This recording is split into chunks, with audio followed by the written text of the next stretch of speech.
Welcome to the Joyful Mate podcast. Join your joyful journey, mentor Anthony Hartcher, as we explore the path to inner joy and fulfillment. Each episode, we dive into the science of happiness, share personal insights, and invite you to be part of this interactive book writing adventure. Let's embark on this journey together. Let's make it happiness part of your everyday. Enjoy Season 2 and note the improvements on Season 1. Improved audio quality, making progress towards my happiness goal of book writing adventures. Me and My Happiness, recording number 5. It's my behind the scenes look, and as you can see, I haven't dressed up or I haven't set up the studio like I normally do for a Me and My Health Up podcast, because this is me on my journey on writing a book. It's challenging for me and I'm enjoying the challenge, and I'm just sharing what it's like behind the scenes on going towards a goal that you've had for a long period of time and that you're finally bringing to fruition by making small steps. It's been something that I don't know how to write a book, and so I'm learning. I'm learning off people that have written books and getting some assistance in that front, but just making a start. And I think with anything I've done, it's always just been starting. And even though it's a bit rough, so my first recordings are really rough. Like I'm walking along the beach and talking into my phone, and there's the sound quality is not great. So certainly the first few recordings haven't been fantastic from an audio point of view, but there's certainly been collecting my thoughts and allowing me to just start the thinking process and really capturing my thinking. And that's what I've just done. I just started writing, and I thought I'd share what I've written down in relation to happiness and the thoughts I've been having. And I thought I'd start with sharing the problem. So the challenge we have is that we think that we should always be happy. So that's far from the truth and far from reality. And I think that's the reason why we get hung up is we're constantly thinking, I'm not happy, but we weren't always meant to be happy. So I shared in a previous recording that, you know, from a prehistoric point of view, happiness was we'd get our prey. Okay, we'd feel great about getting the prey. We'll think, yeah, we're going to live another day, another few, or maybe a week, depending on how big the prey was.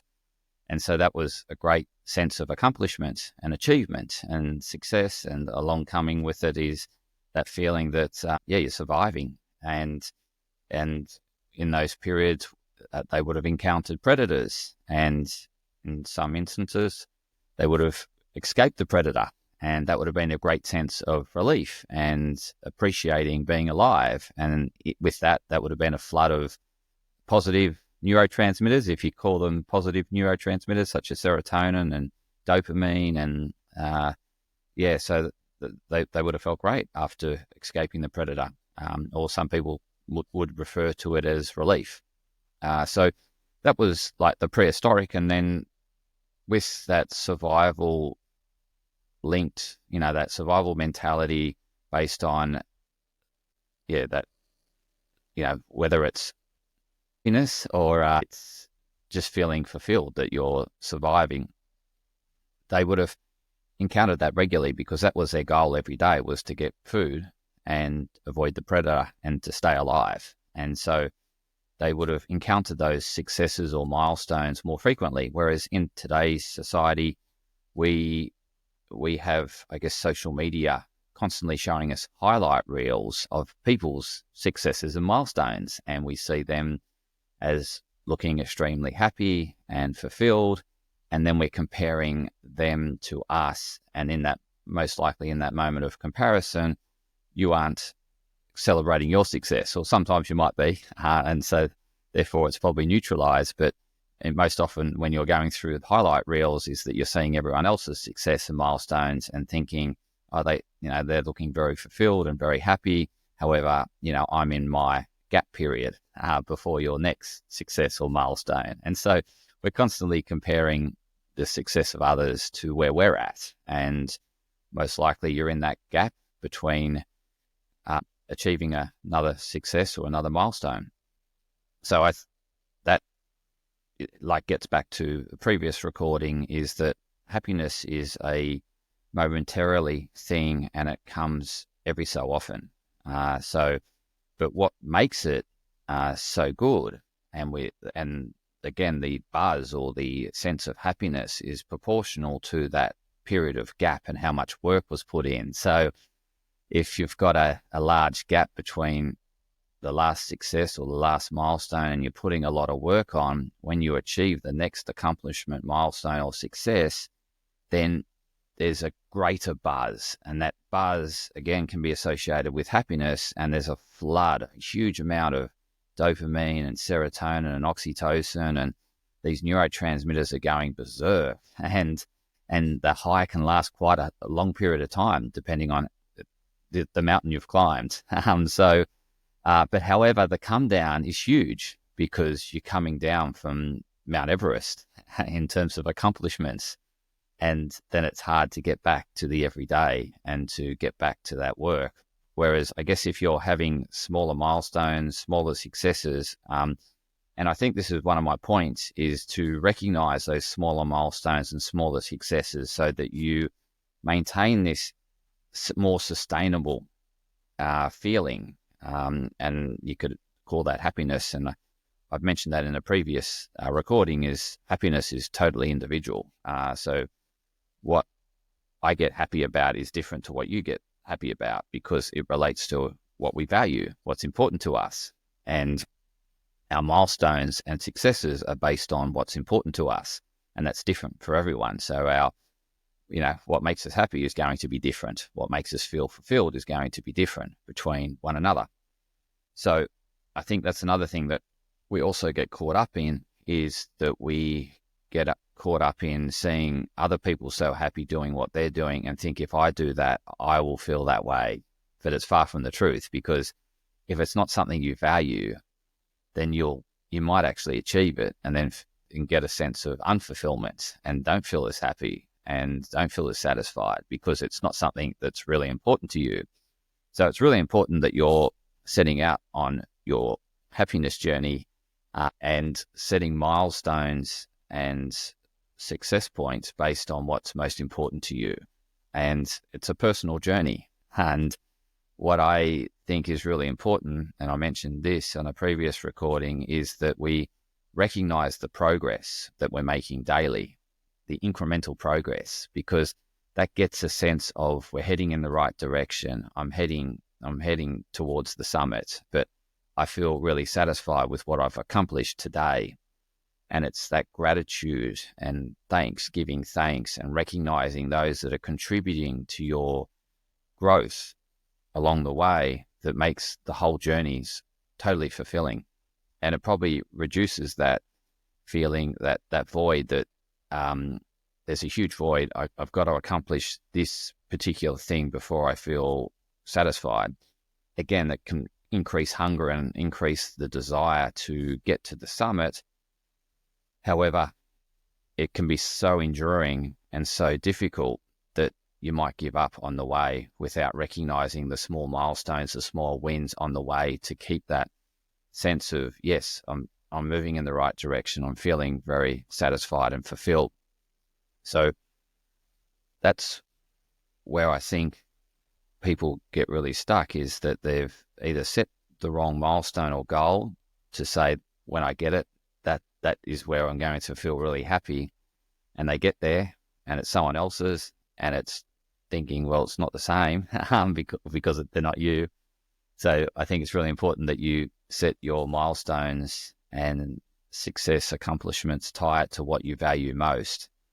And then it's breaking it down into the daily actions and recognizing the daily actions, the daily progress that you're making towards the bigger picture. So for me, it's my daily actions are to actually think and write, and think and speak, and think and collate, and build my repository of information and sharing my philosophies on happiness and doing research. And I'll give you an example. There's the longest study ever conducted on happiness, conducted by Harvard, started in 1936, was with a group of men, and they've continued that study, and they've studied the generations afterwards. They've incorporated women as well. And what they've linked fulfillment or happiness to is relationships. However, if you don't have a high value on relationships, then you got to mean it's completely individualized. So yes, relationships are important, an important part of health and well-being. However, it doesn't necessarily mean you'll get a buzz unless you have a high value on relationships. So it doesn't really matter what the research says. Ultimately, it's your happiness journey, and it's getting connected with you and finding out what's really important to you and understanding why that's so important to you, and looking for all the different forms of which you can fulfill that why, that purpose, that meaning inside of you. Because then you'll recognize the feeling of fulfillment, and there's, with any sense of fulfillment, satisfaction, contentment, there's a feeling of happiness or joy. So again, it's recognizing that on a regular basis. And so this is where gratitude comes into it. It's acknowledging, being aware of those around you and the contribution you're making towards your success, contribution others are making towards your success, and just recognizing, I guess, the beauty of the world around you at any point in time.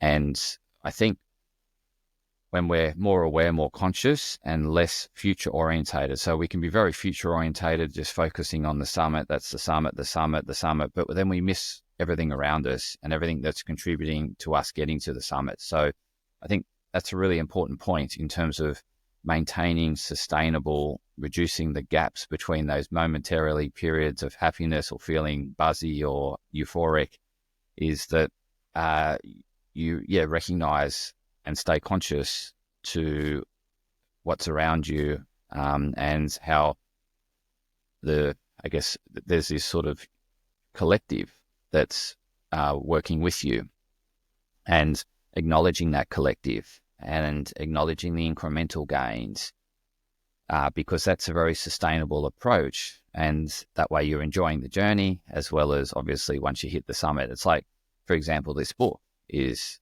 I guess, the summit for me, the finishing or publishing the book. However, that will be very momentarily feeling. Whereas if I enjoy this whole process, whether it be 1 to 2 or 3 years in writing, or 4 years or a decade, then I've got the whole decade that I'm embracing, immersing myself in, and taking, hopefully, you along as the listeners or the readers or the followers along on this journey. And I'm hoping that you're implementing little things or little insights that I'm sharing in writing this book. You don't need to wait for the finished publication. What you might recognize is it's all these little insights that I'm sharing along the way that are more helpful than actually reading the book. So it's a journey, and you can come on this journey with me, and we can write this book together and live a more fulfilled life in the process, as opposed to thinking that I'll only be happy once the book's published. I'm enjoying every share, every period of inspiration. I'm enjoying, sharing that journey with you and showing how raw it is in terms of it's not perfect. I've got these thoughts, and sometimes they contradict themselves, but it's the whole processing, and I'm actually articulating that. So if you've got any stories to share around your views in terms of your philosophies on happiness, I'd love to hear them. It'd be great to have a collective of stories and shares and insights, because obviously then it's more appealing to others, because some people will relate better to your story than my stories, or your philosophy compared to my philosophies. So, it'd be great for you to give me feedback on a regular basis and become part of this book writing adventure that I'm on. So, thank you for continuing to support me or follow me, and I'll continue to share insights. And I think that was pretty much what I wanted to share today in terms of the notes I'd taken.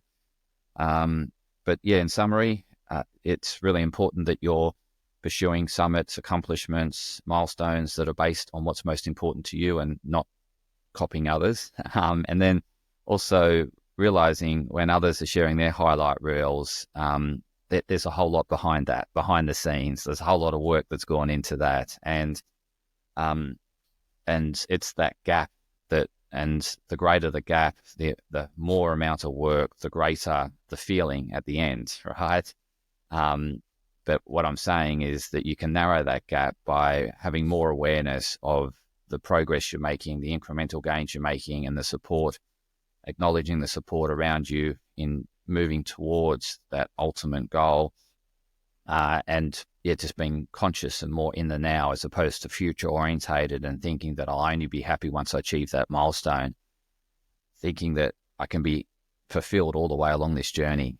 And the milestone's just, great, but you can actually have that feeling all the way along. So, in summary, the bigger the gap, the harder the climb, the more work you put in, the greater the buzz. However, with the greater the buzz comes the greater the other side, the come down from the other side. And then it can appear then to achieve a greater buzz, because then we want to get a greater sense is that it's a bigger climb and you're more aware of the work that needs to be put in, and you might not be willing to put that work in because you're not acknowledging those small successes. You just see the climb or the gap far too great to pursue another summit. And so then you become stuck. However, you'll be much better off if you're focusing on the smaller incremental gains towards the greater picture.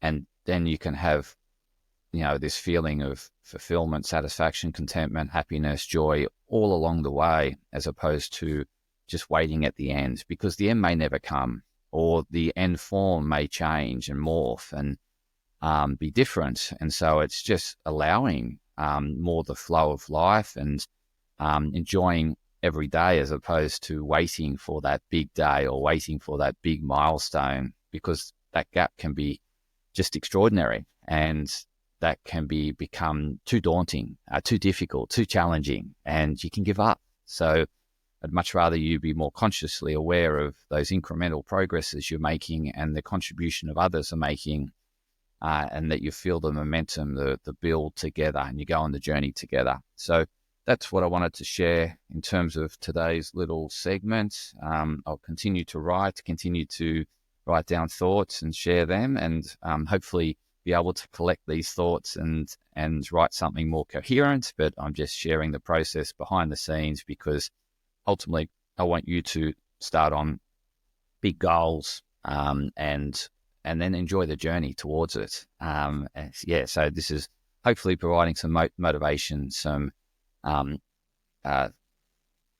belief that you can achieve bigger things and things that you've never accomplished. Like, I've never written a book. I've got no skills or background in writing books. I'm just going on a journey with you. So it's going to be, I don't know how long, but I'm just going to enjoy the process and continue to